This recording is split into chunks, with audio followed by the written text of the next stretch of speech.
Okay. I think there's so many ways to look at statistics. And for me, to be honest, I don't really look too much behind, what was.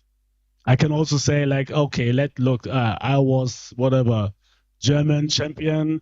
I played with Ghana at the World Cup, but it's not relevant at the time, especially like 2022 was 2 years ago. It was a different team. I don't think take this statistic into the to this situation now. I don't think it's relevant, to be honest. We can also take statistic that, okay, we had a match against Nigeria, which was very, very tough, where, let's say, me as a coach, I had a lot of negative things coming against me, but we still managed to qualify. We can look for positive things, we can look for negative things. So for me, it's surely about looking also at the last games we had. And if I'm very, very honest with you, we played against Mali, we played against CAF, where we really did. Angola, to be honest, we played well, but we didn't win. And so at the end, it's bad. But if we take like the last 4 games, the Niger game was very, very bad. And this is what I'm looking for. And then we look for the why. And the why is I think we need to improve our defensive discipline to not to concede too many goals. And discipline comes with a certain attitude among the players.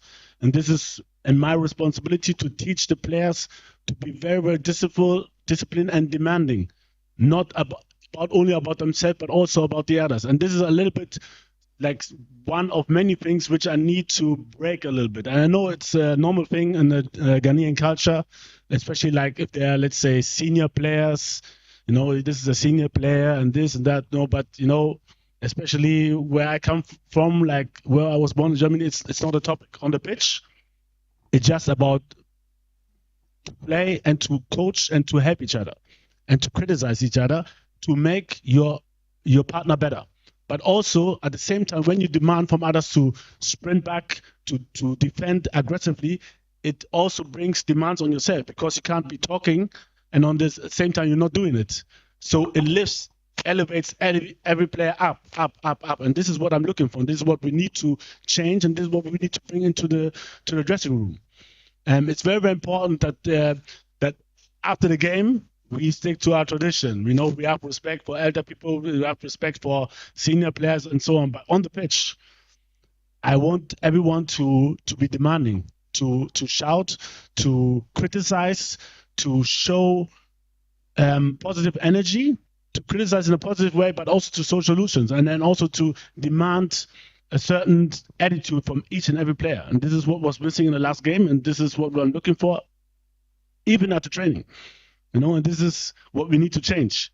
If somebody loses in training, I don't want to see him happy, to be honest. I want him to look for a solution, to talk to his teammate what they could have done better. And there we need to take many steps ahead, and the result will be that we won't concede as many goals as we did.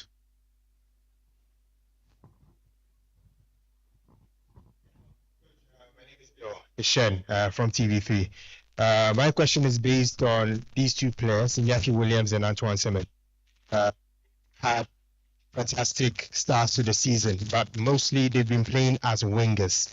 And in the Black Star setup, they are mostly used as center forwards. How are you looking to get the best out of both of them without changing too much from what they are used to in club level?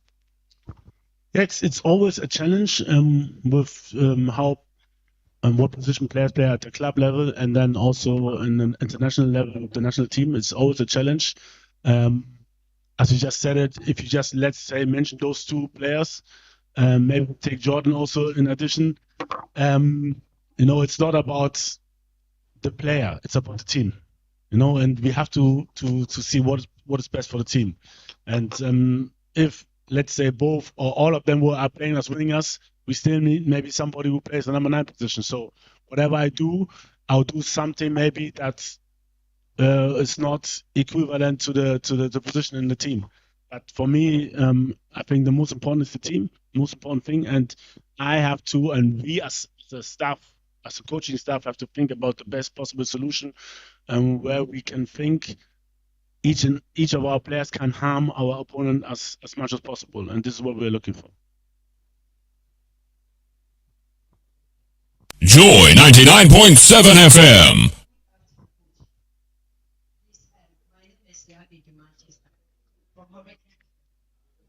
I know you.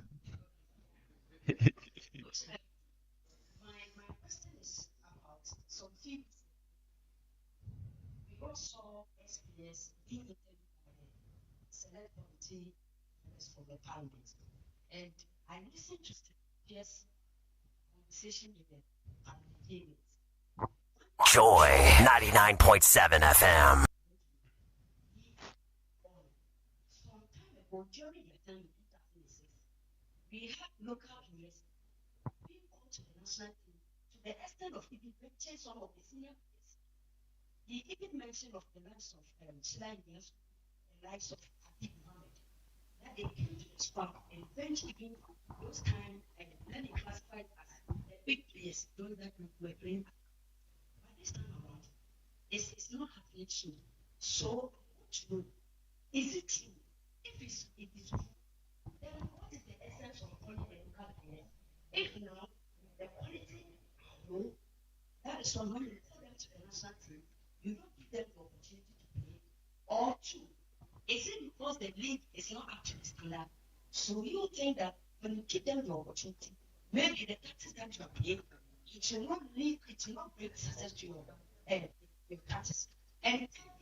Okay, I mean, like you said, it's very, very complex. At the end, every coach has his different playing style. I don't think we can compare 2006 to this year, 2024.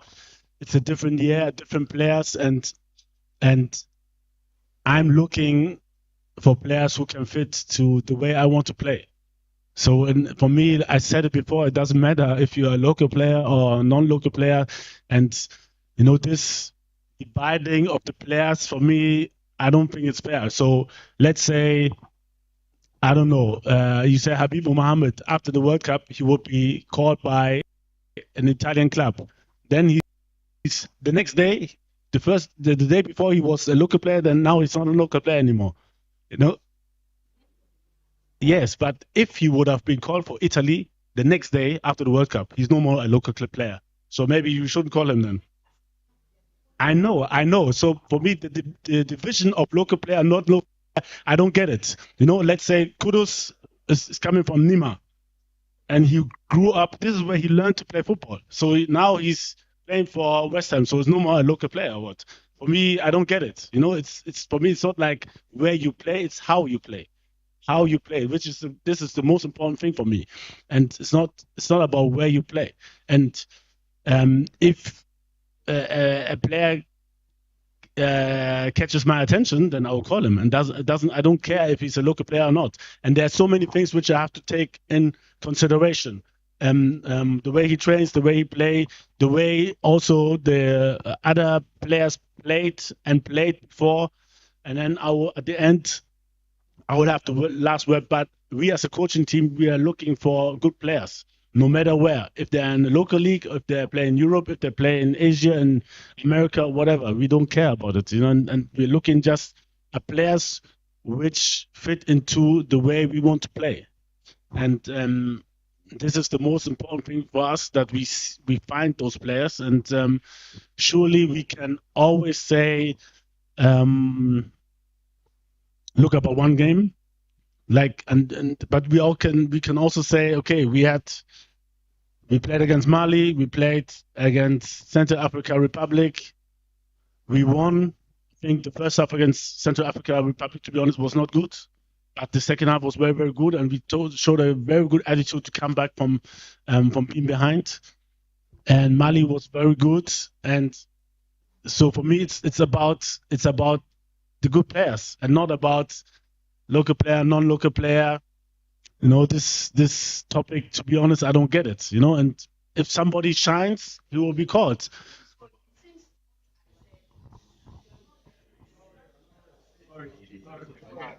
I have the mic. So, yeah, I have the mic. Yeah. So, hello, Coach. Good afternoon. My name is Eugene from UCT. As journalists, I'm Eugene from UCT. Now, as journalists, we are intermediaries between the fans and you, the playing body and technical team. So we relay the public opinion of the fans to you. In your first 2 games in the World Cup qualifiers, marvelous performance, 2 wins from 2 games. However, in the recent qualifiers, you were winless, and the performance of our key players have been questioned. They've gone on to their clubs, and they have been often their performances. Kudus, Iñaki, and Semenyo have been brilliant, but their performance, especially in Nigeria, was sort of spiritless.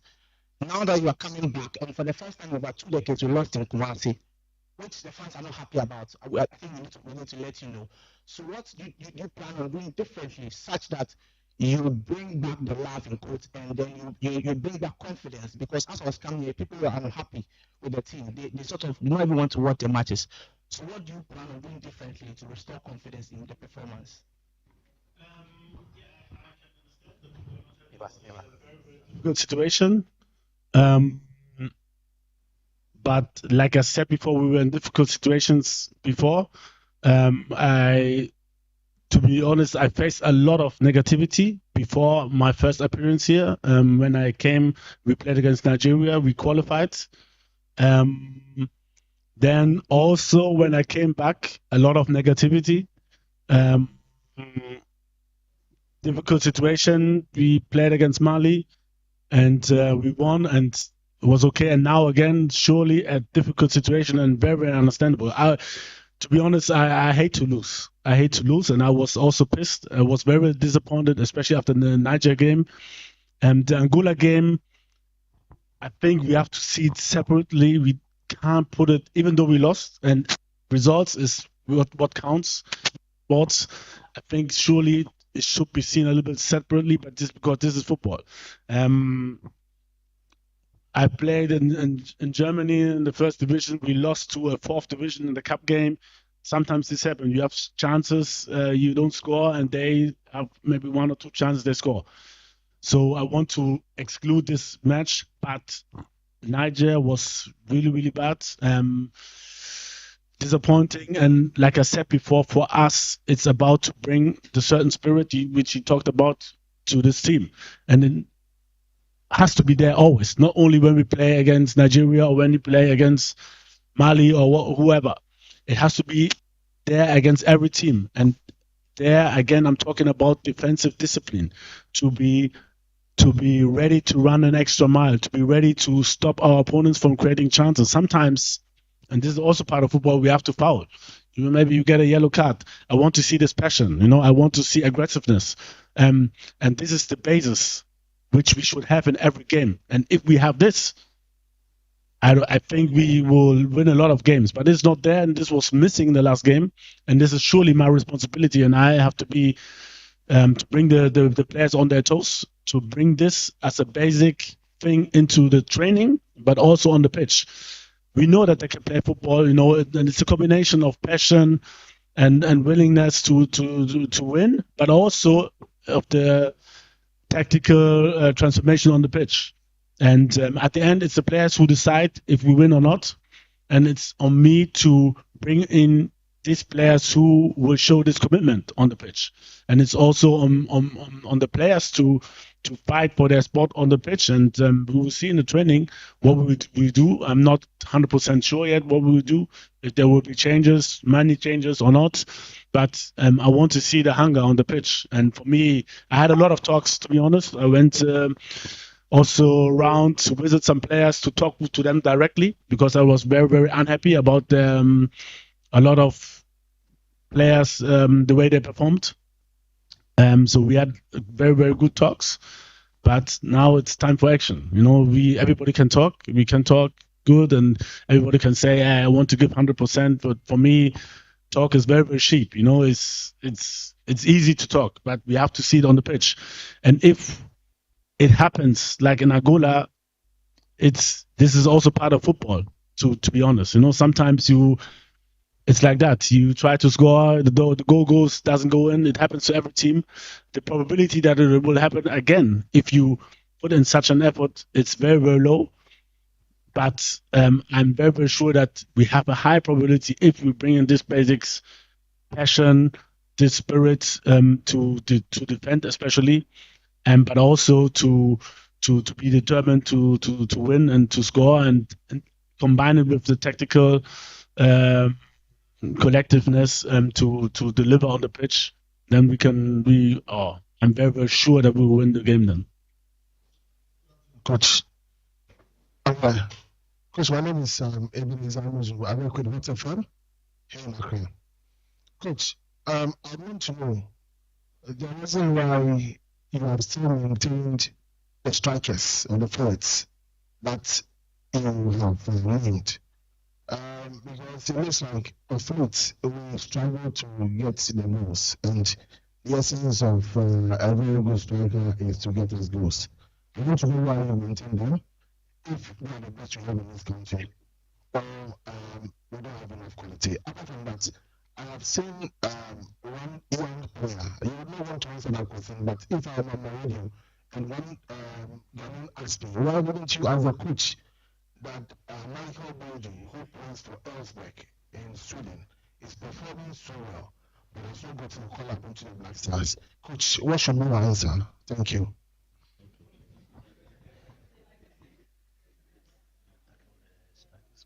Okay, so on the strikers, I know that everybody is looking for goals, especially from the strikers, and I'm also looking for goals. So we discussed a lot, and we always discuss a lot about the players which should be called, and we have to strongly believe that those are the best strikers we have in this country, and that's why we call them. And the second question, I said it before, it's always difficult. I can understand, and he's on our radar. We are in touch, but I think, okay, I said I wouldn't answer, but I answered for you. It's an excellent striker. Michael Bedu is an excellent striker, and we see what will happen in the future. Like I said, at the moment, this is what we think. Iñaki scoring at Bilbao, Semenyo scoring, Bournemouth. So, to be honest, I think the Premier League is a little bit tougher than the Swedish league, and this is the reason, why they're in front at the moment. But we'll see what will happen in the future. He's a very good striker, and looking forward to get to know him personally. Hi, my name is Monica Bukari from GH1 TV. I want to ask you, with the current call that you've given us, what will be your measure in accessing the whole team that you've given us? What's the success that you're expecting? And also, how are you managing the emotions of these strikers or players who are doing so well in their clubs, but then when they come to the national team, it's a bit tougher for them? I guess they have emotions and they go through a lot. How do you manage them for them to accept and come back to play for us again? So, I know for, let's say in general, coaches, we don't have time. But I'm a strong believer that success needs time and also needs consistency. And for me, I think the best thing I can do for them is to call them, to show my trust in them, and we as a coaching staff to show our trust in them, that we believe in them, and we had like I said last week also, we had good talks with also some of them, and I strongly believe that they will deliver. Otherwise, I wouldn't call them. And like I said, as a team, when we have our defensive discipline and our defensive hunger to protect the goal as like a lion, I'm sure we'll be awarded with goals up front. Yes, car number G 88815. You blocked somebody and the person was to go on. So please kindly go in.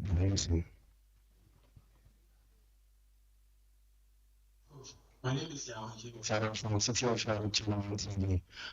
Some of the players that you've promoted from these qualifiers, they've been involved in social issues, addressing social issues. And right now, one of the pressing social issue is the fight against galamsey. Let's see your players take a stance against galamsey. Would you be comfortable with it? And this is also to Joy 99.7 FM. the Ghana Football Association. Let's see some of the players take a stance against galamsey. What is the position of the FA? Thank you. I think, to be honest, we have so many, and I think it's a serious problem, very serious problem. But we have to do and focus on our job. There are a lot of things which have also distracted maybe myself also. I'm questioning myself, or I was questioning myself. Okay, what could I have done better? If let's say I have an accident, there's nothing I can do about it. But there are other things and also other distractions to the team. And for us, to be honest, it's about focusing on Sudan and nothing else. After we win, then we can talk about every other topic. Okay? Thank you.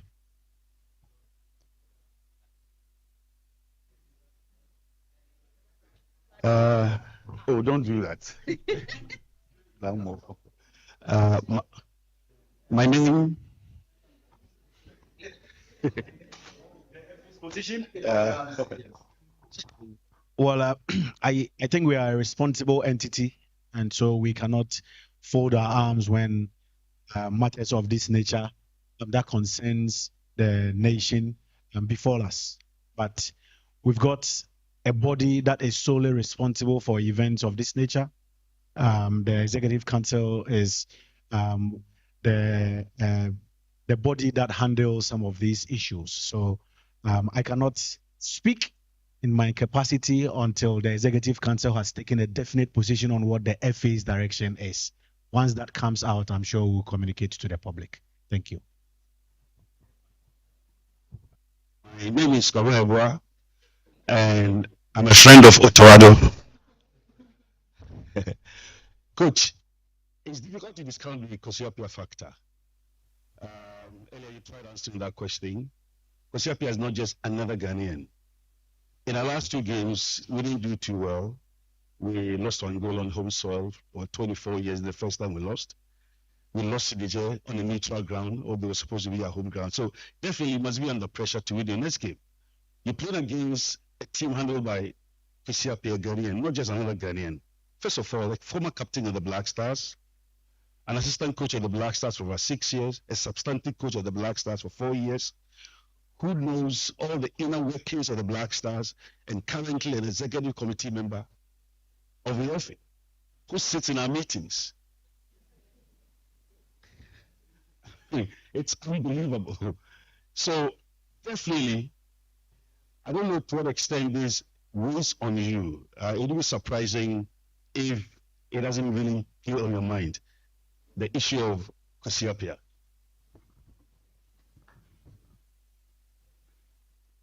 Okay. Yeah. Thank you for your question. Maybe a little side story. My grandmother, who passed away for a long time, was admiring you. Yeah? So you've always been our thoughts. She was always like, "Who is this handsome guy?"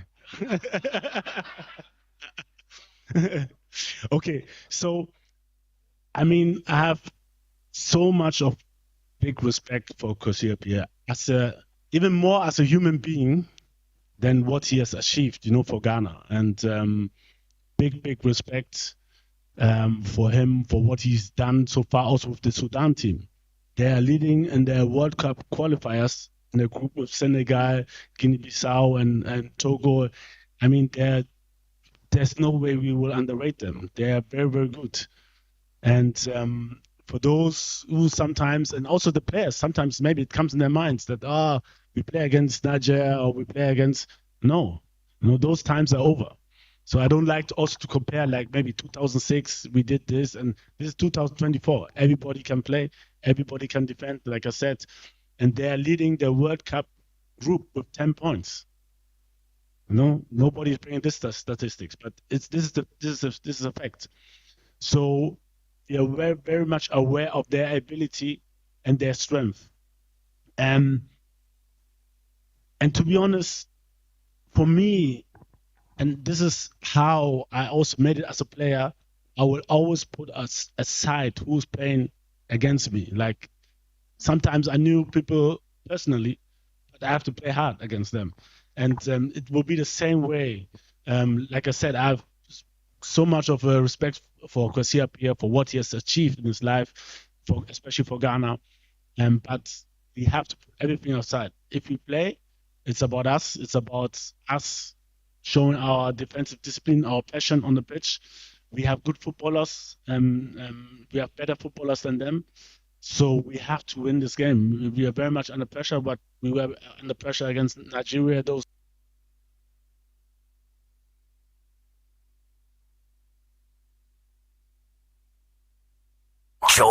99.7 FM.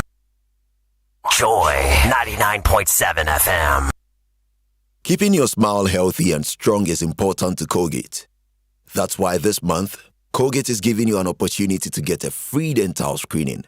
We want to help take care of your oral health beyond just brushing your teeth daily with our products, because we believe our smile is our strength. Our dentists are here for your smile.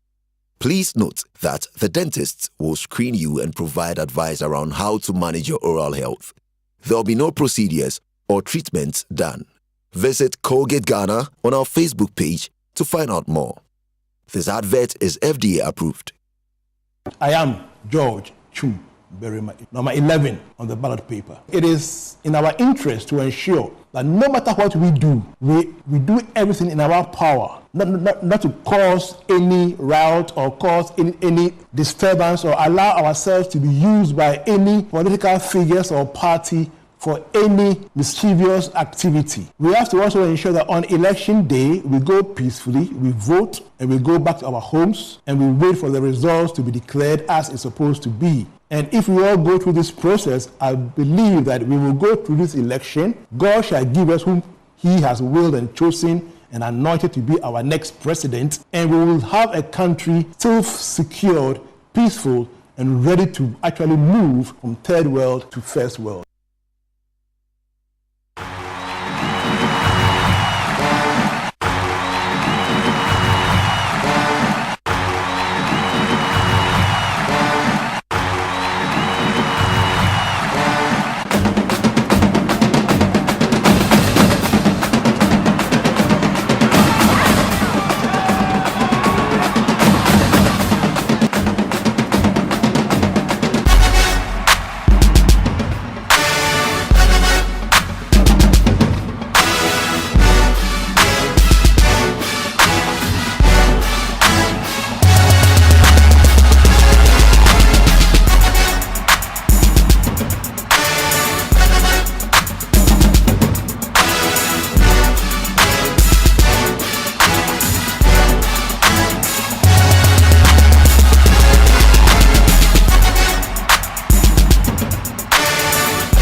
It's a double header. The return leg will happen on Tuesday, 15th October 2024, and the kickoff time will be at 1 p.m. The kickoff time will be at 1 p.m. on Tuesday. So that's the return leg of that particular game. So it is what it is. So those are the changes. And you have to understand that the match will not happen in Sudan, the return leg. It will happen in Libya, which is a really crazy turn of events, in the Martyrs of February Stadium in Benghazi. That's where that match will take place. It's a 10,000 capacity stadium. Sudan, obviously, because of the instability in that country, not hosting any sort of matches there. Instead, they will have to now go to Libya for that return leg. And it's a must win. After 2 matches, the Black Stars only have 1 point from 2 games from a possible 6. So that's what the situation is. The show is proudly brought to you by Petrosol and Betway. Petrosol says every drop matters just as every penny counts. I'll tell you a bit more about them. But welcome to the show from wherever you tuned in. My name is Fentio, Tahir Fentio. We're streaming live on X Spaces or Twitter Spaces if you like. So leave us a message, leave us a comment there. We're also on Facebook and on YouTube on the Joy FM channel. We're live on Hits 103.9 FM as well. And apart from the Black Stars squad, and we will get into it, look at the new players that have been included, how Otuado can get the best out of this team. We will unpack some of the things that he said in his press conference, most notably attitude and holding each other responsible in terms of his players. He stressed on it. He says players need to hold each other accountable and help each other. And so there's that, you know. He also addressed the issue of local players. He's named one of them from Samatex in the squad, but he says the whole concept of local players makes no sense to him. He says even Kudus is a local player because he's a local boy who was playing in Nima. Then he went to West Ham. Does that mean that he's no longer a local player? That's what Otu says. So he says he doesn't understand the whole concept of local player. It's not where you play, he says, it's how you play. That's what matters to him.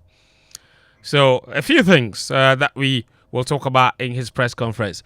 But let me hear from you, your thoughts on the squad and how we can get the best out of Sudan, because Sudan are high-flying in both World Cup qualifying and AFCON qualifying.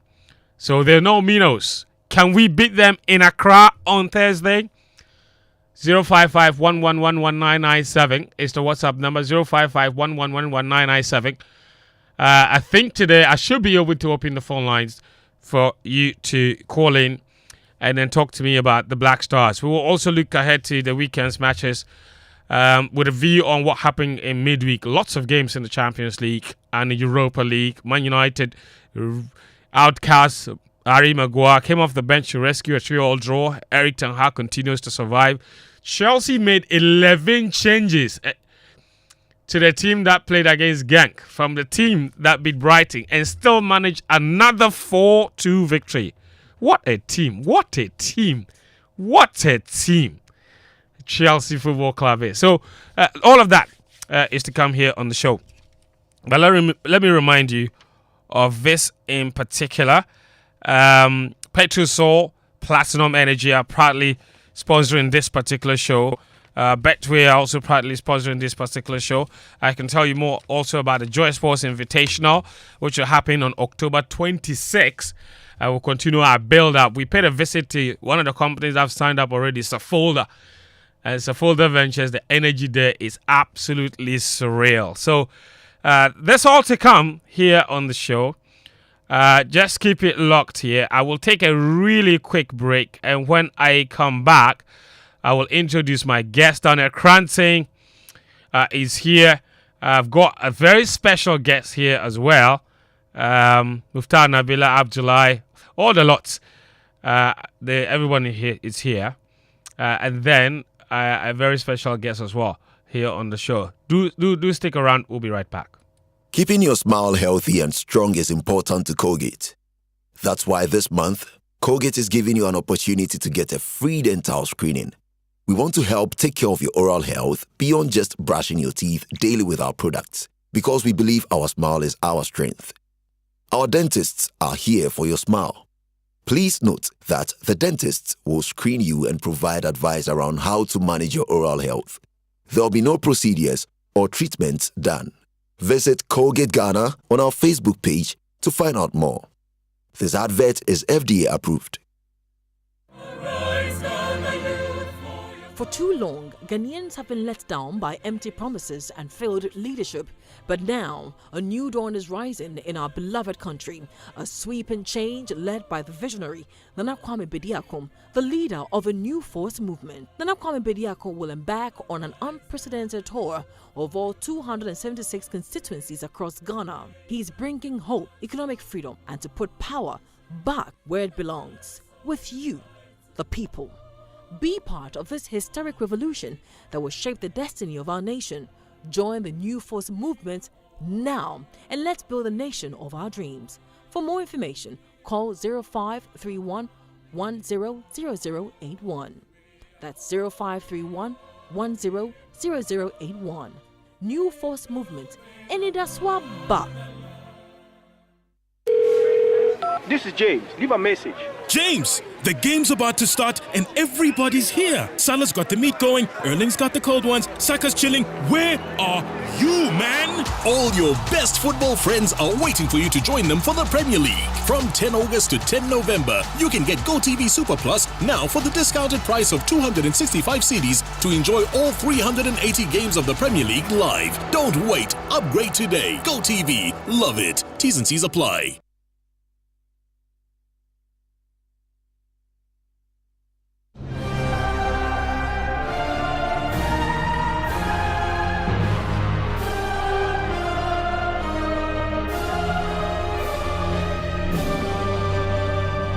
It's back? Oh yes, it's back. The Joy Sports Invitational Tournament is returning with a big bang. On Saturday, October 26, 2024, the University of Ghana Stadium will be buzzing with excitement. Get ready for a day packed with thrilling corporate sports action. This year, we've got it all. From the CEO's penalty shootout to the epic battle in men's football, women's penalty shootout, 4x100 meters mixed relays, mixed sack relay, volleyball, and basketball free throws. Of course, the board games will be taken care of. There will be Scrabble. There will be drafts as well. Esports is not forgotten, and there'll be a worry and so much more. Which company will reign supreme? Don't be left out of the fun and the competition and all that unbeatable Jama showdown for the special Team Spirit Award. To register your company, call or WhatsApp Slevin on 0540 106 466. So mark your calendars. October 26th at the University of Ghana Stadium. The Joy Sports Invitational Tournament is proudly brought to you by Joy Sports, the thrill of the game. McDan Group, your trusted partner for cutting-edge business solutions. The luckiest. Luck is everywhere for everyone. Caveman Watches. Be remembered. Joy Sports Invitational Tournament. Play for peace.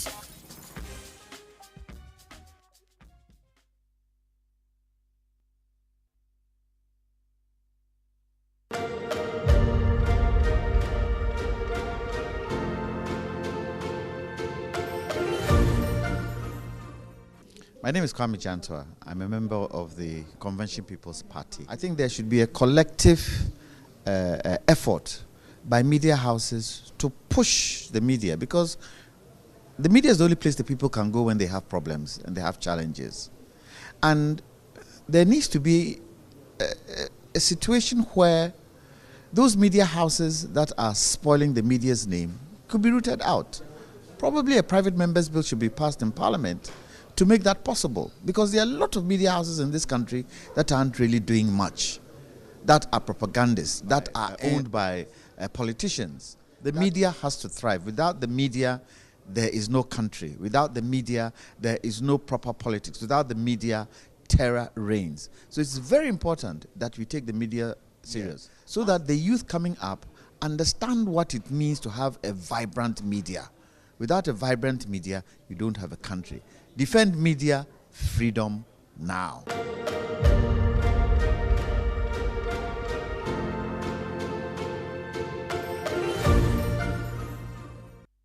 Joy 99.7 FM.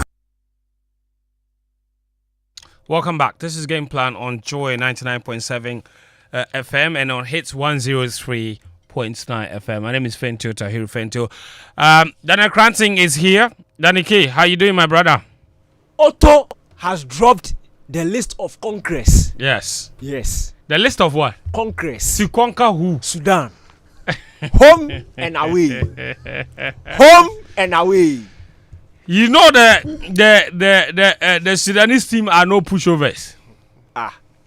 After all the work that they have put in to make sure that we play at home, yes, they will be pushed over whether they like it or not. You played at home and lost to Angola.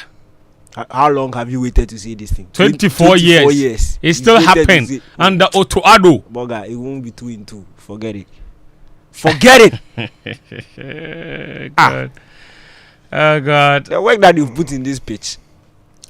You know, Sudan are top of their World Cup qualifying group, which has Senegal. After 4 matches, this is not after one game.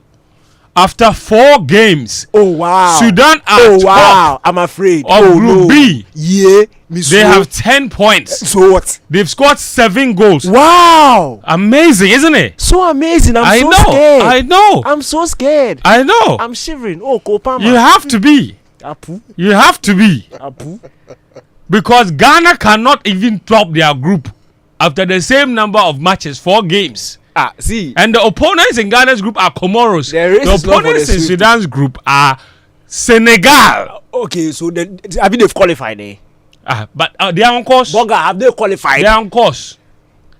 If something happens today and we stop the World Cup qualifying, Sudan are going to the World Cup. You are not. Don't go. FIFA won't do it like that. And in the AFCON qualifying as well, they find themselves in a group with Ghana. You want to guess where Sudan are? Where are they? Second. Hey. And qualifying. Hey, this because 2 teams qualify in the AFCON qualifiers. They're second. You know where Ghana is? So we should stop playing, eh? No. Stop writing them off. I'm not writing them. I'm saying Ghana. You said me, I'm confident. You are telling me you two are confident for somebody. I'm not confident for them. Yeah, I'm confident for Ghana. Yes, I'm trying to understand the source of your confidence. See, it's not. No. I'm saying 2 teams will play the game. Yes. One may win. One may obviously. If one wins, one will lose. Is it a may or will? It's not why. You said. Why isn't You said. I said one team may win. No, not that one. Before that, you said you were confident. No, I'm putting out an analogy. Okay. So obviously, if one team wins, it means one is losing. If they draw, they are sharing the sport. I'm saying that in the event that one team wins, I'm saying it to be Ghana. You are telling me I'm writing somebody off. How is it writing somebody off? So I should say Sudan will win. That's what you want me to say. Okay, Sudan will win. Are you happy? I didn't want you to. I don't say that. Yeah, so don't win. Ghana will beat them. I'm trying to understand the source of your confidence. It's not rooted in any scientific analysis. If we are going to follow scientific analysis, Angola have come to Quappiah and won. 24 years, Ghana hadn't lost at home, yet Angola came and they came to win. Is that science? It was coming. It's football. It was coming. It was coming how? You have been poor. Poor how? You've been scraping the last 2 games before Angola came scraping by. The last 2 games before Angola came to Quappiah, Ghana had beaten Central African Republic. Ghana had gone to Bamako. Did you watch the Central African Republic match? What was the result? 4-3. What was the result? I just mentioned. Why the 4 goals was it for Central Africa? Was for us. Kwame Amin Bafo is here too. Kwame, wearing a very shiny yellow and mauve. He's just are those colors of Mediama or? Oh no. Oh, sorry. Vision Football Club. You work for Vision now? Yes, I do. I see Vision Foundation. Yeah, Vision Foundation. We all started this job. Yes, you have run away to go and work for. Of course. Why should I still be here? You work. I ask you a question. Why should I still? Why should he still be here? Ask you a question. See, you've got to put yourself in the corner. Now you're making all of us look bad. Why should I still be here? Why should he still be here? I left this job somewhere in 2018. Damn. Have you watched this movie before? The Wolf of Wall Street? No, I don't want to even see it. Have you seen it? There is a scene when I think the FBI, whoever, were planning to raid his company. and then he stood on the table, not that one, and then he was quiet for a little moment, and then he says, I'm not leaving. That's what I was about to tell you. You left in 2018. Me, I'm not leaving. Yo, you can stay. Welcome to the show. Yo, thank you, friends. Yeah. Vision Foundation. Yes. What do you do? I mean, I know the Vision Football Club. Yeah. You see, Ghanaian clubs don't have a culture of setting up foundations. You see, they don't have a culture of giving back. They have a culture of taking. You see, come and pay and watch. That's all they do. Yes. That's all they do. So, we are visionary. We believe that we exist in a community. There's a theory in corporate social responsibility called the legitimacy theory. I mean, it's not an interview. No, I'm talking like. I just ask you simple questions. I'm trying to explain the thing to you. What talk about Otoado? No, he's very knowledgeable. So if you want to talk about Otoado, why did you ask him about this? I was just curious. That's what I'm saying. So he's answering you. Just give me some few minutes. Let me explain to you. The legitimacy theory says that without society, businesses won't exist. Yes. They give us legitimacy to operate. So when we are did we need a theory to explain that? No, but that's it. But it's true. Some people don't know. I'm telling you. I'm giving you knowledge now. Your ears are hard. You don't want to listen. Fentio Tahiru Fentio. Today, make up your mind that you've learned something called the legitimacy theory. Yes. Say it after me. Legitimacy theory. Legitimacy theory. Good boy. Quick. That's what I'm talking about. Yes. So without society, we can't operate. Yes. And while we operate in the society, we need to give back to the society. Yes. So Vision has set up an arm that is responsible for community engagement. Right? Just to ensure that we give back to the society. Okay. That we operate. We operate in Medina, we operate in Tema Newtown. That's where we play our matches. So we decided to. What do you do? Today we went to do a donation at the Mahia Polyclinic. Oh wow. Oh yeah. It was. You have enough money to pay your players. Yes. And do all these things and still But go and do donation to hospital. Excuse my language. Who says when you are poor you can't give? Hey, sometimes you have to still give. Something small. No, I'm actually impressed. It's a spiritual principle. That's what I'm saying. I'm very impressed. I'm very impressed. Yeah. So because I'm sure you have a lot of needs, but you found it to still. It's important. Yes, that's what I'm saying. I'm impressed. We are really connecting. And it will come back. Oh, of course. I'm impressed. We'll win the league. Why are you laughing, gentlemen? Vision play their matches in Tema now. I'm guessing that's why you went there. Yeah. So we went. That's actually smart. Yes. Smart. So we went to the Mahia Polyclinic. We did a donation. We went there. We engaged with them first. Okay. About a month ago, and then today we went there to do the donation. Bought some medical items, and we cleared the bills for some women who had given birth. It was so touching. I felt so touched. And when I went there after we've cleared the bills, and I was looking at the mothers, and it was we gave them some Vision branded shirts. The babies, they'll be playing for us. A lot of boys were. This is a newly promoted club, right? Newly promoted club. You're in your debut season in the league. Season, and we are showing the big boys how to do it. Making it count. Yeah, we are making it count. It's very important, but it's a conversation we need to have. I know we. No, it's essential. Yeah, some can pay players, but you see, we need to find societal problems and try and make a little contribution. Yeah. Just a little. It's not all about taking, right? It doesn't take much. Yeah. To whom much is given, much is expected. Yeah. Right? It doesn't take much to go out there and make those contributions to the communities in which you operate. It's not always about taking gate fees and selling replica jerseys and shouting, give us sponsorship. Give us sponsorship. You don't know, sometimes when you do these things, you get sponsorship out of it. Yeah, it's possible. It's possible. It is possible. It's very possible. Something you said that really touched me, Yeah. that you don't even, was it Daniel that said it? Even the poor give. In Yeah, fact, the you poor have to. even give more than the rich. You have to give. You have to people, give. because they know what it's like to lack. You have to give. You have to So give. when they're giving, You have to give. you know, they So that's give what we are doing. from That's their what heart. we're doing. That's what we're doing. So there's a lot more to come. Yes. A lot more. Speaking about poor giving, Ghana like dashing 3 points. Oh, of course. It's a principle. So when you keep dashing, to come back. Let's go to the squad then. Otuado has named the squad. How many players are in there? 25 man squad for the 2 matches, and this is how the squad looks like. Okay, he's named Jojo Wallacott, and the goalkeepers don't change. 3 of them: Jojo Wallacott, Frederick Asari, and Lawrence Atizigi are the 3 goalkeepers. Frederick Asare of Kotoko. Of course, Jojo Walcott plays in Scotland these days. Oh, he's back to England, huh? I think so. Crawley Town. Yeah, Crawley Town. He's back to England. And Lawrence Atiziki as well. And then he's named Kingsley Schindler and Tariq Lamptey as fullbacks. Alexander Juku is back in the team. I'm very happy for him. Alexander Juku, Mohamed Salisu, Jerome Opoku, and Abdulmumin are the 4 centre backs that is named. Ali Seidu has also been named alongside Gideon Mensah. Isaac Affle also named. And in midfield, Ibrahim Sulemana is back with the team. Thomas Partey in there, Majid Ashimeru, Elisha Owusu, Mohamed Kudus also in there. And the wingers, you have Ibrahim Osman. He made his Champions League debut yesterday. If you watched the final game, on Wednesday night, he had a really good game. Enes Nyama of Olympique Lyon returns to the team too. He had been injured for a while. Since his return from injury, I'm not sure how many matches he's played for Lyon this season, but we can quickly check that. But he's back in the team, or back with the team. Isahaku Fatal is also in the squad. He seems to have sort of lost his starting position in the Leicester team alongside Jordan Ayew. Both of them were on the bench last weekend, actually.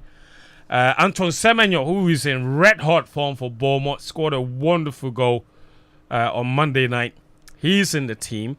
Joseph Pinsel of LA Galaxy is in there. Brandon Thomas Asante, Inaki Williams also scored yesterday. He's in the squad as well. Very strong squad on paper. I'm not sure there's any surprises there, really.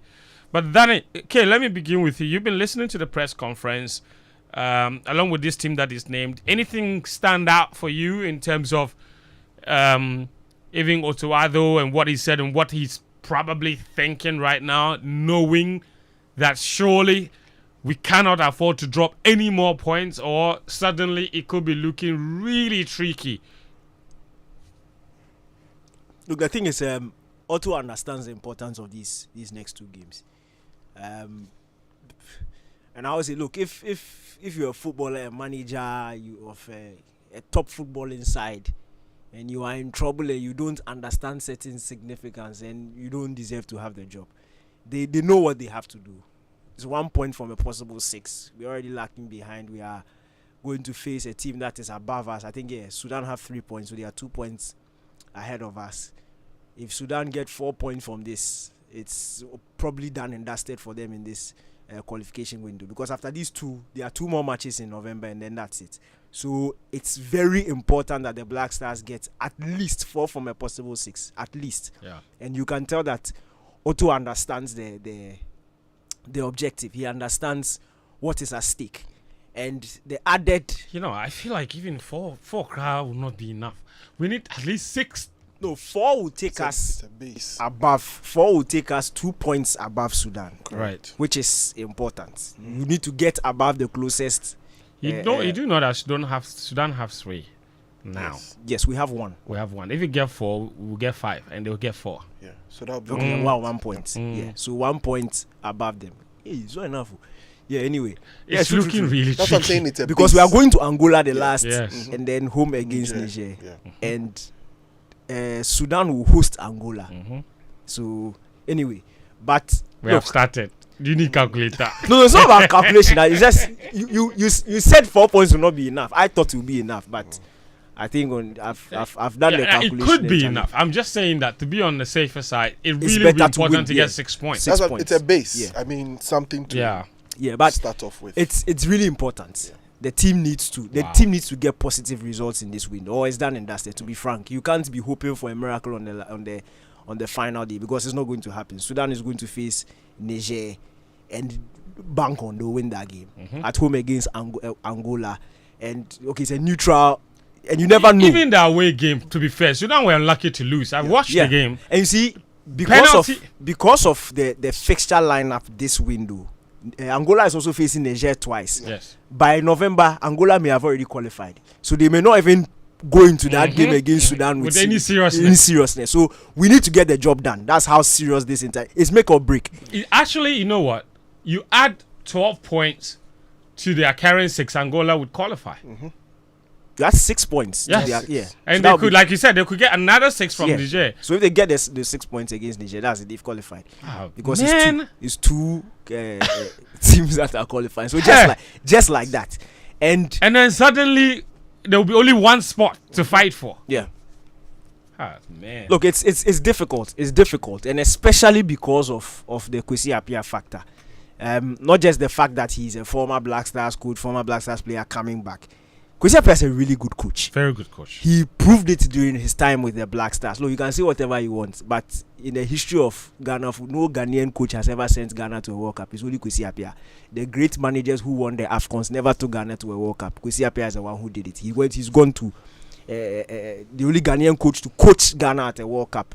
Had some really good performances at the World Cup. Things happened at that World Cup that were not football issues that affected the football, and we all know what happened. But people will always want to blame. He's always an easy target, as I used to say. He's always an easy target. So it's very easy to say yes, he's not. But the records prove that he's a very good head coach and a very good tactician. You don't pick up Sudan, who had probably given up on football, put them on top of a World Cup qualifying group which had Senegal.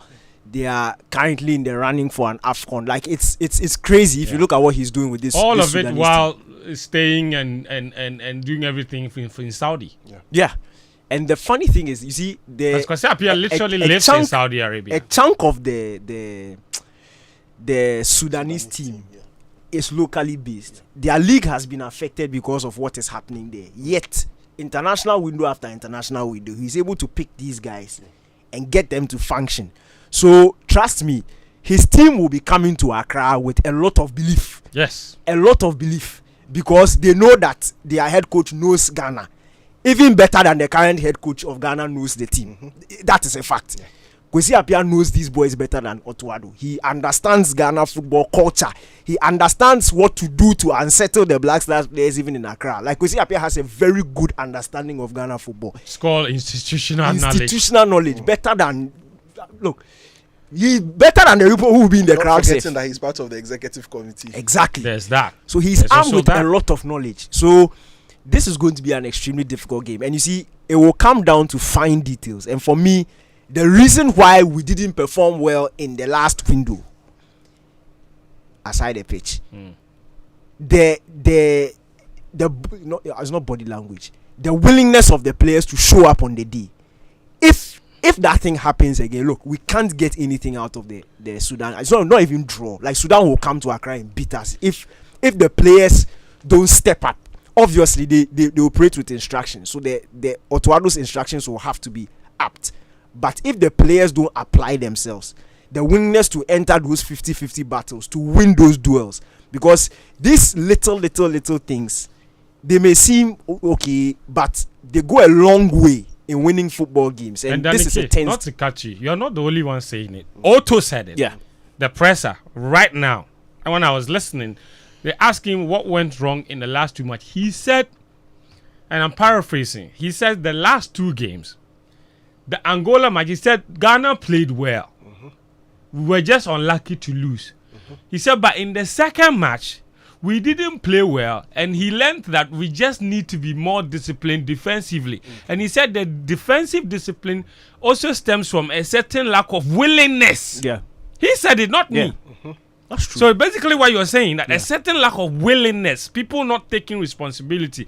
So it means that Otto himself sees what you're talking about, that the players are not applying themselves as much. Look, we could all see. Like it was clear. It was evident. There's no explanation as to why you are standing there, an opposition player is bypassing you with the ball, and you are standing there watching him. That one, you don't need a coach. If you're a professional footballer, and this one is not even club football, you are wearing your national team shirt, you are representing your country, you are a representation of me, you, Kwame, all of us. You are wearing that shirt representing all of us, and you don't see the need to put in pressure and put in effort to win the ball back for it. Then you are not, then you don't deserve to wear the shirt. And this is for me, this is make or break. Like these 2 games will show me where not necessarily Otuado, but the things that we've said about these guys and their commitment to the team. These 2 games will show me where these players are mentally when it comes to the Black Stars. That's what I'm looking forward to. I mean, Well, we exited the last 2 AFCONs from the group stages, right? Wow. You know where Let I'm that building sink in. towards? Yeah. Okay. Should it happen that we fail to qualify for the next AFCON, that would be a a huge dent on the current administration and the current crop of players at the Black Stars right now. They will go down in history as one of the worst sets of people that we have seen in terms of our football in this country, because you can't twist the narrative. You can't say any other thing. You've exited 2 AFCONs and you couldn't qualify for the next AFCON. We shouldn't get there. See, I believe in Otto. I've never hidden that. I think he's a very good coach.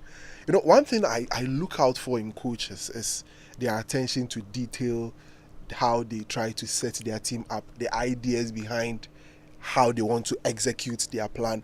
And Otto is one guy who comes across like that. I mean, if you watch the way he tries to operate, you try to see a coach that is trying to put up a game plan to meet. It's very scientific in his approach. And coaches like that really fascinate me. And you don't normally have someone, and it has to sometimes take these guys having to have that kind of exposure from the way Otto have had to be able to, you know, operate in that manner. So I don't want him to go on that tangent.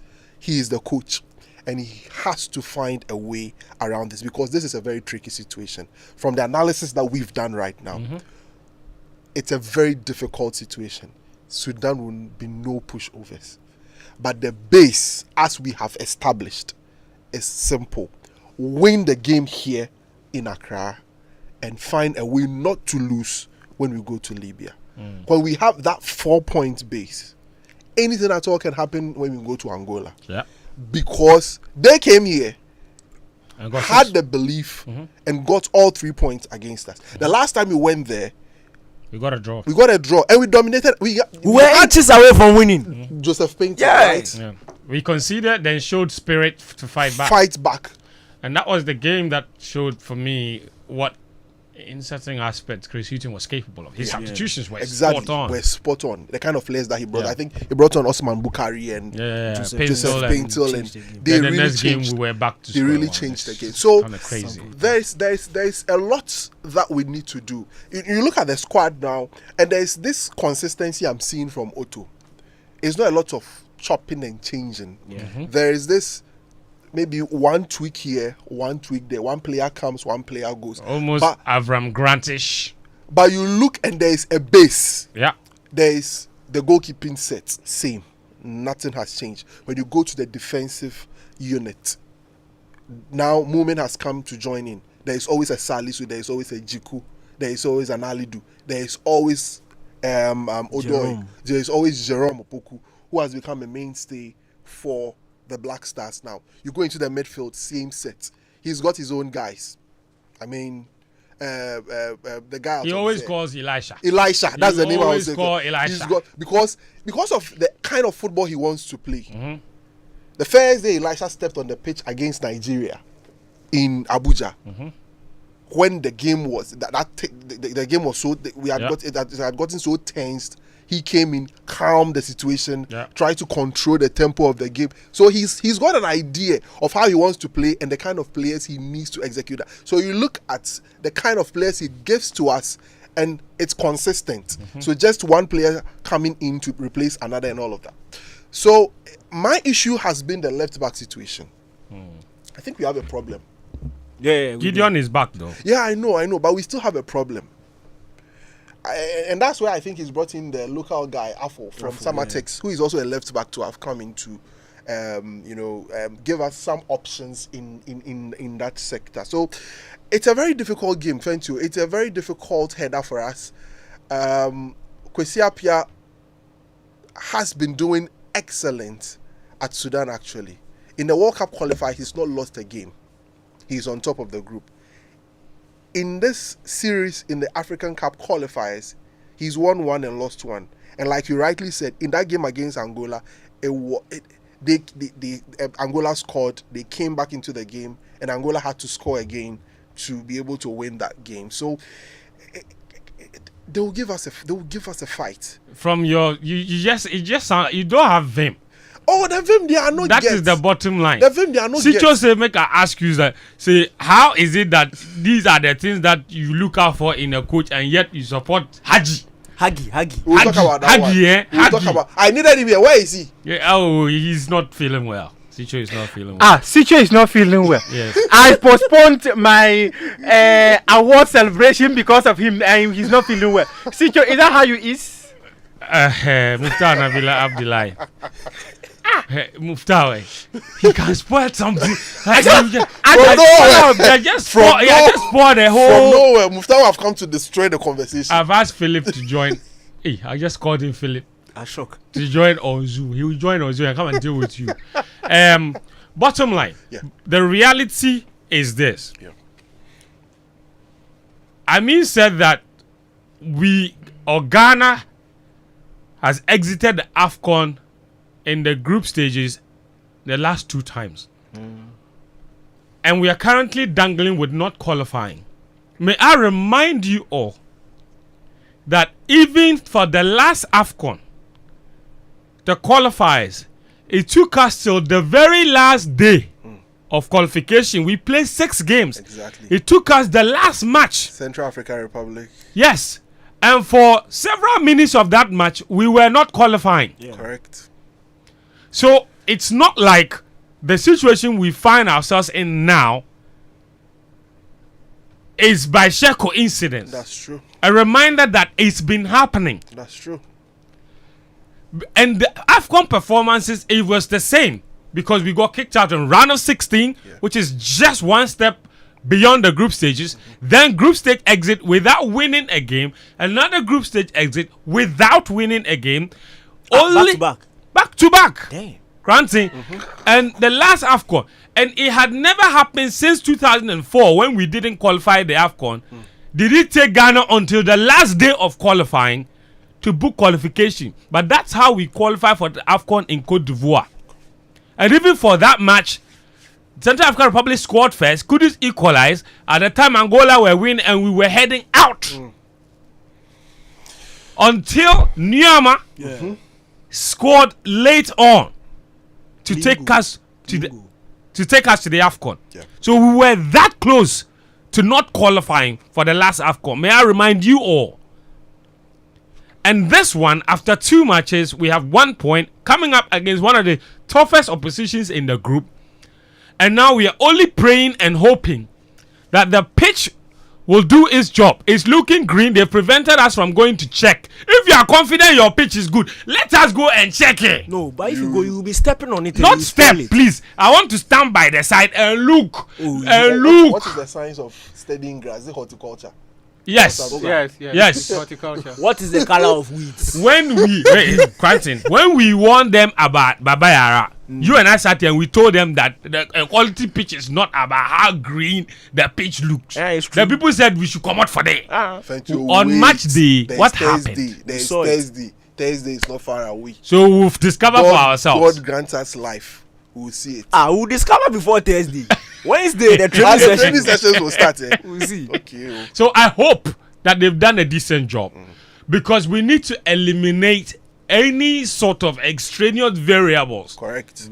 That could affect the performance. No, but Sudan, they play on good pitch, so we have to spoil the pitch so that we can have an advantage. When you spoil the pitch, a different team took advantage. That's the problem. No, but this one we are used to it. So no. I said when you spoil the pitch. Yeah, but this one you see, if we spoil the pitch now, it will be back when to did back. You get used to it? It will be back to back poor pitches.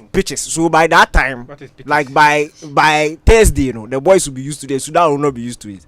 So Wednesday night they should spoil the pitch so that Thursday. Because Charlie, if the you see, as you are talking that you can't keep a straight face. No, because you know that you know that you are being very silly. Can't find us. Oh no, see, okay, see. But friends, just something. After this game, they are likely to close down the stadium again. No. So they are dangling with the idea of reserving it for just national team football matches? Is that what it is? Or why would they close it again? So they are engaging a company in the Netherlands. Filami. Come and advise them on... Advice? Yes. Okay. In fact, they will come and advise and fix. So they are likely to relay the playing surfaces of 3 stadia. In fact, they have the blessings of Jubilee House to do 3, but they want to do 4. Which are those 4? They're looking at Accra, Kumasi, Cape Coast, and Tamale. They want to regrass all the national stadiums. We will be very happy for that. But Tamale, they took this one. They will. So they are likely to be closed down in November, all the way up to the World Cup qualifier. So from November, we might to not March. Yes, which is going to be March. So from November, we might not have any pitch in this country for any other domestic competition. That is what is being considered. The better. So I think that would be a great decision. Depending on the advice they will receive, we'll know what the official position would be. Okay, fair enough. So I hope that happens. We will connect to Sicho as well. Take his thoughts on the squad and this game overall.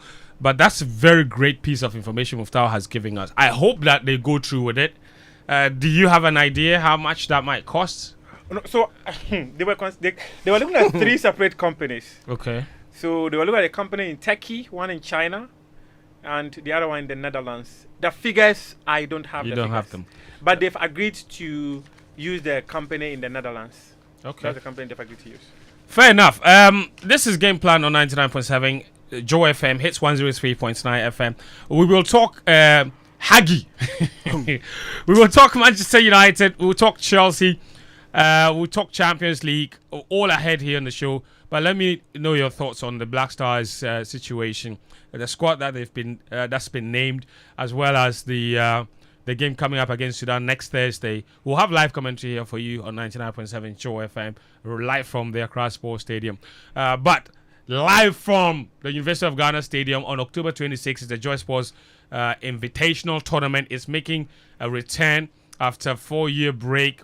From the dazzling display of corporate colors to the electrifying energy of non-stop cheering to the CEO's penalty shootout, the men's football, women's penalty shootout, mixed 4x100 meter relay, basketball shooting, mixed volleyball, women's 50 meter dash, men's 100 meters, mixed sack relay, tug of war, lime and spoon relay, Scrabble, so many more. All of them will be happening. Mark your calendars. It's on October 26th.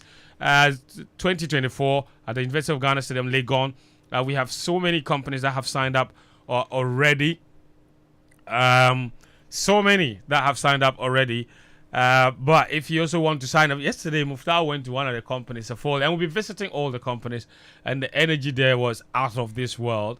But if you also want to register your company, you can just call the following number, and then you can register 0549 126 905 0549 126 905. Sign up and let's go there and have a great, amazing day of celebration, amazing day of connection, amazing day of fun, and it should be exciting. But also proudly sponsored by this show, proudly sponsored by Petrosol Platinum Energy.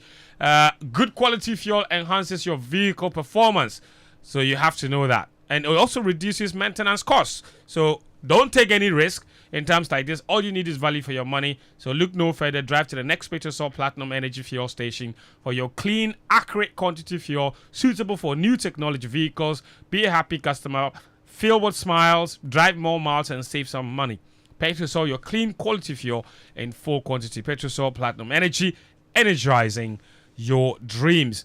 And there's the National Coalition for the Promotion of Proper Human Sexual Rights and Ghanaian Family Values, in conjunction with the sponsors of the Human Sexual Rights and Family Values Bill 2024. They're presenting the 2024 Family Values March. This march, which aims to make a stand for acceptable family values and norms and promote a cultural notion of the family unit, would come off on October 8, 2024.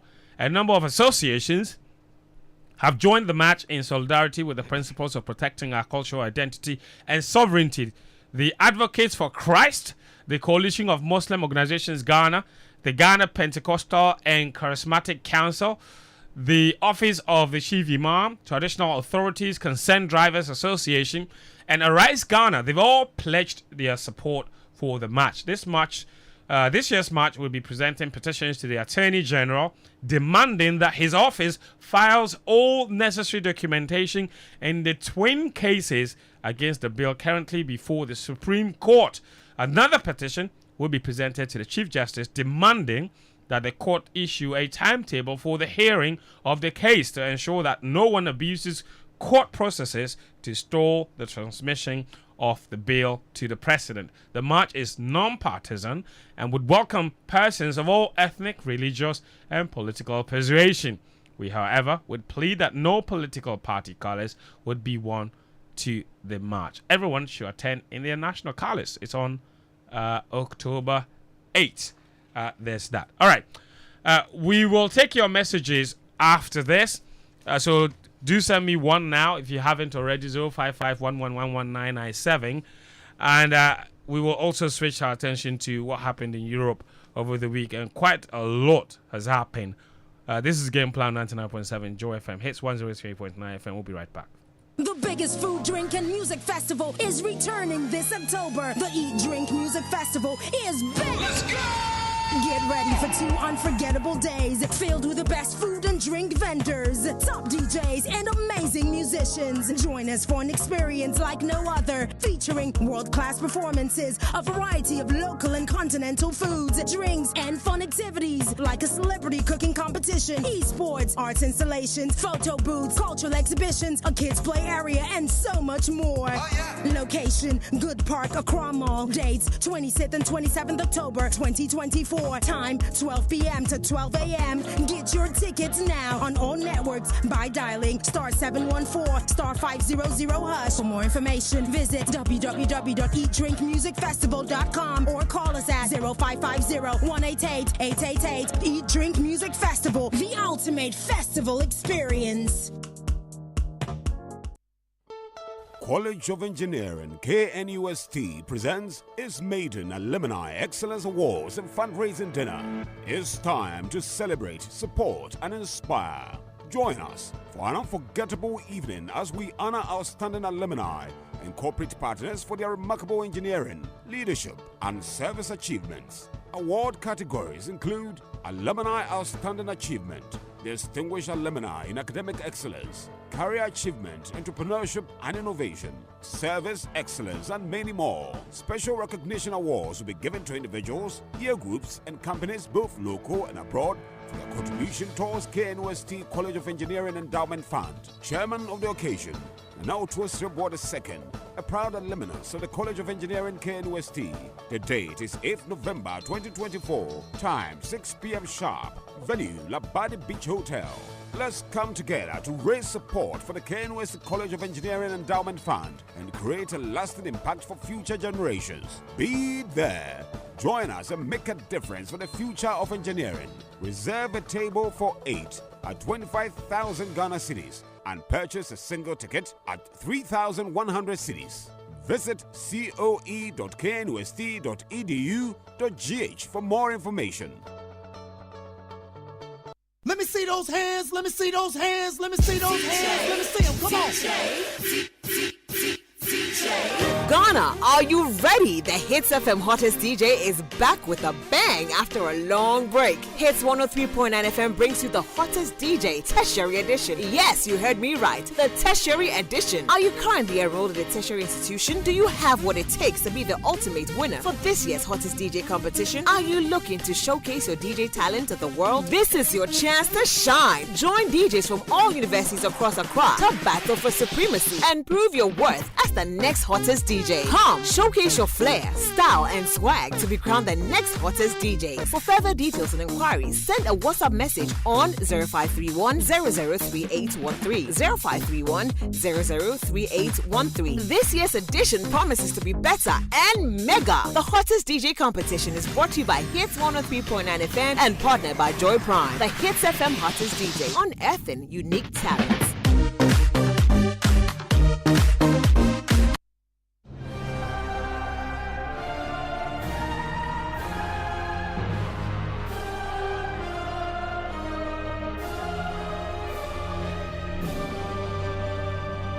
it's back? Oh yes, it's back. The Joy Sports Invitational Tournament is returning with a big bang. On Saturday, October 26, 2024, the University of Ghana Stadium will be buzzing with excitement. Get ready for a day packed with thrilling corporate sports action. This year, we've got it all. From the CEO's penalty shootout to the epic battle in men's football, women's penalty shootout, 4x100 meters mixed relays, mixed sack relay, volleyball, and basketball free throws. Of course, the board games will be taken care of. There will be Scrabble. There will be drafts as well. Esports is not forgotten, and there'll be a worry and so much more. Which company will reign supreme? Don't be left out of the fun and the competition and all that unbeatable Jama showdown for the special Team Spirit Award. To register your company, call or WhatsApp Slevin on 0540 106 466. So mark your calendars. October 26th at the University of Ghana Stadium. The Joy Sports Invitational Tournament is proudly brought to you by Joy Sports, the thrill of the game. McDan Group, your trusted partner for cutting-edge business solutions. The luckiest. Luck is everywhere for everyone. Caveman Watches, be remembered. Joy Sports Invitational Tournament, play for peace.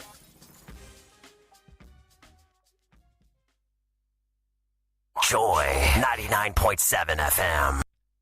Welcome back. This is Game Plan on 99.7 Joy FM. Here's 103.9 FM. Proudly brought to you by Petrosol.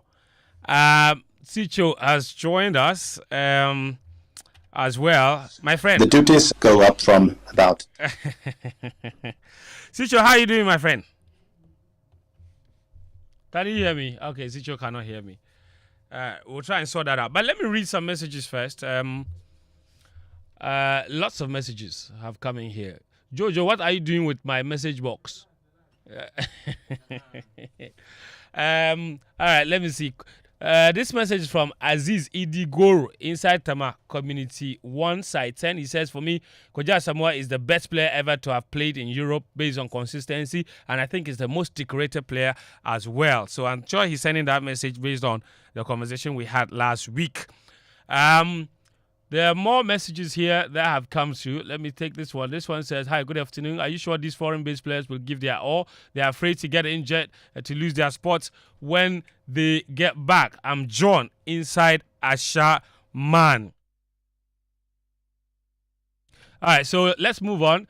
And this one also says, the maximum points Ghana can get against Sudan is 4. Interesting. And that will only be possible if Kudus is not deployed as a number 10. It's only in Ghana that Kudus plays as a number 10. I've never seen him play in that position in the last 2 years in his club career. That's Joe with that message. Thank you, Joe, for your message. Where are the rest of my messages? There you go. Kobe from Adenta says, I think the squad is okay. And as Mr. Otto stressed in the press conference, okay, let me continue here. He says, okay, hey, your message is long, oh. I think the squad is okay, and as Mr. Otto stressed on teammates supporting each other, that is a very good idea. But we know Quappiah has been our head coach before. He knows our style of play, and I think Mr. Otto should make some changes with the slow possession game that he's been playing and move to attacking style. Thank you.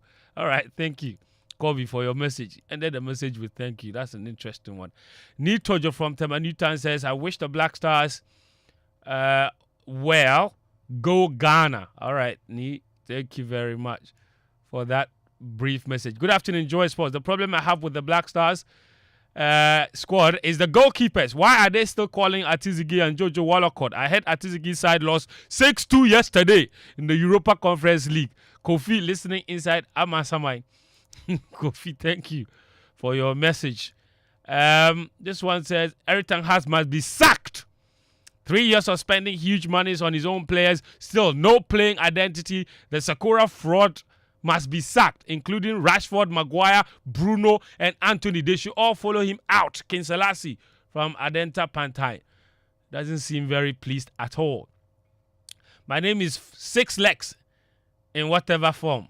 Muftar de sports mu anasu aka aka information what we are say. GJA journalist of the year. Sports journalist of the year before somebody else comes to slap me.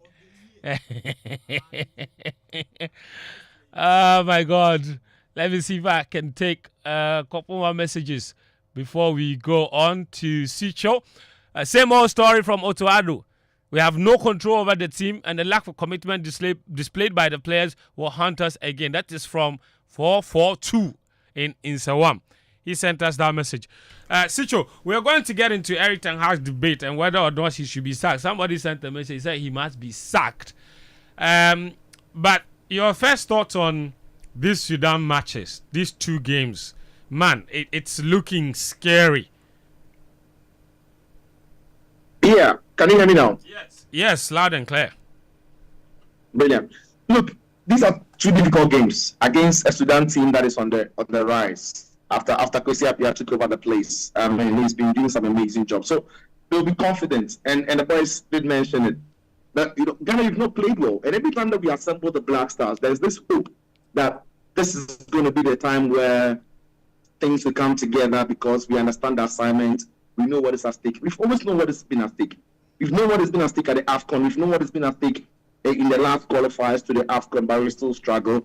And so things won't automatically fix itself. I think we are in a space where we think that we've got decent enough players to automatically they'll gel, they'll come together and they'll play well. It won't happen. That won't happen. We've gone past that stage. If you've had maybe 10 good games and you've had 2 bad games, then you can hope that, things will sometimes fix itself because you have a body of work to fall back on that it was working a couple of years ago. But it hasn't worked for a long time now. So to straight away feel like this time we will play well automatically because we are Ghana, and yes, we are Ghana, I don't see it. Look, Otto needs to step it up. Otto himself as a coach needs to step it up. Yeah, he spoke about the players and their willingness to play and what have you. But if there are players you identify in the team that are not committed to the cause, then drop them. Don't start them. Then take them off when they start the game and they don't show it. If Kudus doesn't apply himself enough in game, take him off. Be bold about it. If it is Thomas Partey, take him off. Look, I'm only using their name because they're the biggest names. If it's Jiku, take him off. If it is Jordan, take him off. Right? You, the coach, need to set that example. You need to set that pace. So I'm not one of those people who are necessarily buying the idea that the players were not showing it. Look, every national team has the same problem. All players go to the national team wanting to stay fit for their club football because that is where they earn their big bucks. But the national team coaches are able to get the players to respond to the call and then play for the team. And that is Otto's job as we speak now. And look, to the players, they know what it means to go to the AFCON. They know what it does to their profile. So they really want to be there. At the end of the day, the coach needs to put and assemble a team that can be able to do the job against Sudan here in Accra. Sudan are beatable. But the one thing about Sudan that Ghana can't afford to do is to try and play their physical game. Sudan are going to be very physical. We saw them when they play against Angola. I've seen them in their more recent games. They are going to be very physical. They like to play on the break. And on set pieces, they are dangerous. Ghana should not try to engage Sudan in the physicality because they'll beat us today. We need to work the ball around them with passing and movement. And we need to see a bit more. The team needs to be quicker. They are too slow and too timid on the ball. I mean, that has to change in the attitude. But look, you are going to 2 difficult games. You guys are speaking about getting 4 points. And I think as you said, Fent, it's supposed to be a 6-pointer. Otherwise, we have a very, very tall mountain to climb and we might not hit the peak. Very well. Thank you. Sicho, just hold on for me. I'll come to you. And if we don't get these 6 points there, Charlie, the thing is not looking good. But let's switch our attentions to what's coming up this weekend in the Premier League. We always barely have enough time to have conversations on what's going on in the Premier League. And we know a lot of our listeners have huge interest there. So today we're going to talk about Manchester United, talk about Chelsea a little bit. United got a very hard-fought draw yesterday in the Europa League against FC Porto. Very difficult ground. They took a very comfortable 2-0 lead. Ten Hag made some very bizarre substitutions, in my opinion, taking on Rashford. Didn't even come on for the second half. And then they give away the 2-goal lead. Then trail 3-2, have a man sent off. Bruno Fernandes, back-to-back red cards, by the way. And then, with 10 men, they showed incredible courage to fight back and get a draw. But then again, another game where a lot of people who believe Ten Hag should be sacked got more Arsenal because they don't think that United should even have put themselves in the position that they put themselves. But they did put themselves in that position. But then there are others that also look to the fighting spirit the team showed to rescue your point from what looked like certain defeat, to say that we have seen some positives. And even the 2-0 lead, they say this is how United play, and they're capable of playing like this. And, so it's a very tricky situation. They have a very difficult game this weekend against Aston Villa, who beat Bayern Munich, by the way, in the Champions League this weekend. And there is a lot of conversation about what should happen if they lose this match. I think there was even a certain belief that United were going to lose both games, and that would spell doom for him. He's got this draw, this Aston Villa game coming on. From your point of view, if he loses to Aston Villa, does he have any more credit to still continue to stay there? The credit to finish. It finished long time. Wait, what? The credits finish. The credit finish. Ten Hag should not even be. I think he's lost it, and the job he passed his head inside. Because you listen to him even speak lately, and you realize this is a man who is clutching to straws. Like, he's trying to sound confident, he's trying to sound on top of the job, but it looks as if the job is growing bigger and bigger by the day. And he overarm. In a nutshell, he overarm. So it's getting to a point. You see, it gets to a point where players fail to respond to whatever instructions that you are given. Now, in the course of this week, Benny McCarthy made some remarks about Erik ten Hag being a very good tactician, but lacking that passion and that fire. I've heard that thing. Practice. Benny McCarthy shouldn't be serious. What is Zicho talking about? What is Zicho saying? Zicho is saying that Benny McCarthy, he was there. What happened? But of course, he can make observations. He was part of the coaching staff. What is Zicho saying? No, Zicho saying that what McCarthy implies is that Ten Hag no wasa. Oh. He said McCarthy wanted to say Ten Hag no wasa, but wasa is not in his vocabulary. But like, the point I'm trying to make is, a lot of people talk about him lacking that passion. Anytime what do you mean lacking passion? Like how? As a coach, you need a bit more charisma. You know why Spurs does he need to be a good tactician, or he needs to be more passionate about the job? See, the job, the job. If you listen to coaches, what explain the passion? Like, he should be animated on the touchline, or what? Have some fire. The fire is where in his belly or in his mouth? You see, that's where the team lacks a bit more consistent. But generally, his tactics has been poor. I mean, over the last 2 seasons, the first season he showed something. You could see that the team had a bit more energy. The team wanted to play. But in the second season, he lost the plot. He adopted a certain style of football. High press, leaving gaps in behind. Failed to properly deal with that situation. It has festered on, carried over into this season. This season, he tried to, control the games a bit more, try not to rush into attack. But the moment United gets a little bit of adversity, they retreat back into what they are used to.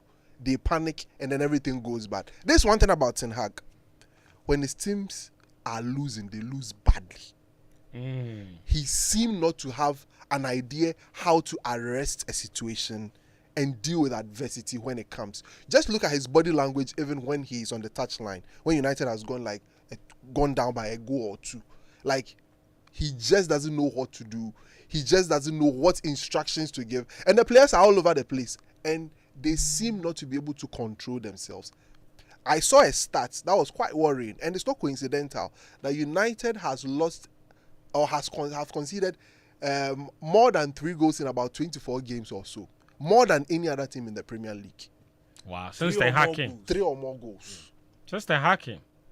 That's it. The last time so far, they've lost 2 games in the league. I mean, you can by at least 3 goals. No? Exactly. And just last night. Both at home. Just last night, United conceded 3 goals. So it's clear. There is a trend. There is a trend. You see, when the team is down, he finds it very hard to pick them up, especially in games. Okay. And that's a key thing.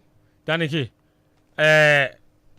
is there a way Ten Hag can improve this team? There's no way. He's not capable. There's no way. If there was a way, we would have seen the way by now. There's no way. There's no way. Last season when they were telling you that United were conceding goals and conceding chances because it was Maguire and Evans. Maguire's wife and Evans' wife. They couldn't even go shopping because the whole Manchester was blaming them for the. That one is factos. Fuck. The whole they were abusing them. We were abusing the wives and the children of Maguire and Evans. But this season, Onana is in the post. Mazraoui, De Ligt, Martinez. These four of the back five are players who have played with the manager before. Yeah. Already have an understanding of what he wants. They are coming back. It's the same. That sign. He sat down and said, "These are the ones I need." The same signs. Still conceding goals. Still conceding chances. Plenty. In fact, who would have thought that today, in October 2024, we'll be saying Onana? That was said. Onana. If not for Onana, United would have been in a bad situation. See, it's serious. Yeah. My point is, you see, I've passed that stage where I won't say anything about Ten Hag. Oh, Ineos and the Glazers. How far do you want United to fall before you sack him? The season is still active. We can still salvage the season. It's still active. I mean, we've not gone anywhere yet. We've not gone. We are still in 4 competitions. Still in 4 competitions. Chelsea were December when they sacked Lampard that time. Tuchel came in. Half a season, he transformed the team. Correct. We are still in the first half of the first half of the season. Get me quick. I told you that by November. I looked at the fixture list and I done calculation. That prophecy, Oh. Sichu. Yeah, man. Is it really that straightforward? I feel like every United fan I've spoken to, maybe in the last 2 weeks, everybody wants Ten Hag gone. But it's only online that I see a lot of people defending Erik Ten Hag. It's like there's no way back for him at this point. But what are the owners seeing? Because clearly he still has a job, and all of your opinions mean nothing. Yeah, but friends, for the owners, they desperately need Erik Ten Hag to succeed, and that's largely because they were placing a bet on him to do well this season. Look, they had an opportunity of changing Erik Ten Hag and redirecting the club, but they didn't. What happened this summer is they've gone on to sign players who are not necessarily world class, but are Erik Ten Hag players. So they signed Matthias De Ligt, who he's not world class. He has the tendencies to be, but he's not. They signed Mazraoui, who didn't make the cuts at Bayern Munich, right? They've gone on to sign Manuel Ugarte, who PSG didn't want because of the manager there, and they're going to bring in Joshua Zexi. Now, these 4 players United have signed in this summer are all not world-class players. These are not players who walk into every starting 11 in the world. So you need a manager who would want to work with them or who finds them a fit to his philosophy. So here's the problem. If you sack Erik Ten Hag now and bring in, say, a Thomas Tuchel comes in and Mazraoui is in trouble. Thomas Tuchel comes in and maybe he doesn't fancy De Ligt all of a sudden. He comes in and Joshua Zexi is not his kind of player. Manuel Ugarte is not his kind of player. So that is where the owners are at the moment. So every fan wants Erik Ten Hag gone. But the owners are thinking about, if you sack Erik Ten Hag today, who is that one manager who walks into the club and doesn't necessarily need an overhaul? Because guess what? When Erik Ten Hag took over Manchester United and wasn't necessarily playing well, the excuse he had was that every single player he came to meet wasn't good enough, or most of the players weren't good enough. So he had to bring in his own players. 3 years on, he's brought in everybody he wants to bring in, or most of the players that he wants into the club, and the club is still not performing. So if you sack Erik Ten Hag today, you are back to where Man United were when Erik Ten Hag got the job, because under Erik Ten Hag, they still failed to sign world-class players who every good manager can work with. And that is why they've got Anthony. It is why they've got De Ligt. They've got Mazraoui. They've got Malacia. They've got Eriksen, Zexi, Boylan, who you don't know if the next manager can thrive with. That's interesting. It looks like it's an absolutely lost cause. And now the United owners are banking on hope rather than believing in anything. But he's delivered 2 trophies, so I guess maybe that's why he used to buy himself some credit. On the other hand, Enzo Maresca is flying. You, Sicho, people are calling you out on Twitter. I've seen people saying that they've not seen you comment on Chelsea in a while. But he said he won't talk about Chelsea again. No. He said the project is a joke. Is it still a joke to you? He said he won't talk about Chelsea. Allow the guy. Why are you forcing him? Is Chelsea's project still a joke to you? Hang on. All right. So at the start of the season, I said I wasn't going to speak up. I said I wasn't going to tweet about Chelsea, right? Because you knew that Chelsea were going to high fly. No, not necessarily. Everything I have to say about Chelsea has been said. Every single thing. Daddy K wants to hear me. Let me talk to my brother. Open this to let my brother hear me. My brother wants to they are listening to you, my friend. Look, everything I have to say about the Chelsea players, I've said it. I don't think that Chelsea spent over $1 billion in 18 months. And I've said that Chelsea are not going to win anything big. And I didn't say this thing on your show, on this show, and every platform I've been on with you. Enzo Maresca, and I said it again on this platform, that he's a good coach, that he will have to prove himself. Sicho, hold on. Daddy K, tell Sicho to hold on. Cool down. Something is going on here. Cool down. Something is going on here. Boxes upon boxes. Boxes upon boxes. Boxes upon boxes. Oh my God. What do we have here? Come close to the microphone. Please leave that in there. Leave that box there. And come to the microphone. We don't have time. Hello, young lady. Hi. How are you doing? I'm doing well. How about you? I'm okay. What do we have here? This is Domino's Pizza. Domino's, man. Domino's. No. And Mutawu won the GJ Awards for the best sports journalist. Yes, best sports journalist. So we came to surprise him. This is to say congratulations to him. You see, the day Sicho didn't come to work. I shocked. The day Sicho didn't come to work. The day Achu didn't come to work. People get paid for the office. So you two have been sitting on my blessings. Guys, we have literally about 30 seconds. Reka, thank you guys so much. Thank you. So what have you got? So we brought you boxes of pizzas, choco pockets, must buy, and garlic bread. Challenge. You sport there. After here, Sicho, you after here, when we finish, we'll have to take you to one of the Domino's pizza branches.